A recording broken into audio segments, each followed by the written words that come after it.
Feitoto yana zaidi akicheza na James Akaminko, imefika ndani kule, imewekwa kwenye njia tena ndani kumtafuta Nado ndani ya boksi.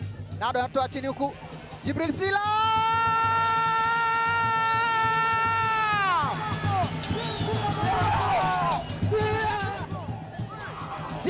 akimshukuru Nado kwa kumbeba kabisa, kwamba amefanya kazi kubwa.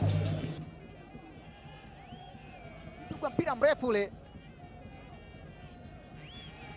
kamkuta Nado ndani ya boksi, hakuwa mchoyo wakati huu, akampa Sila,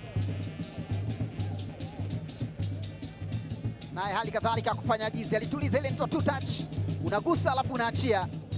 Sila Feitoto ameweka kwenye njia kule, Kute Pascal Msindo anaingiza kubwa ndani huku, nafasi ile, chuma maridadi kabisa, finishing ya hali ya juu.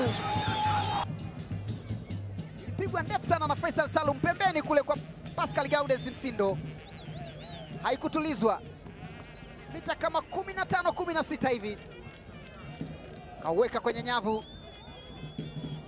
Nasoro Saadun, goli la pili kwa Azam FC.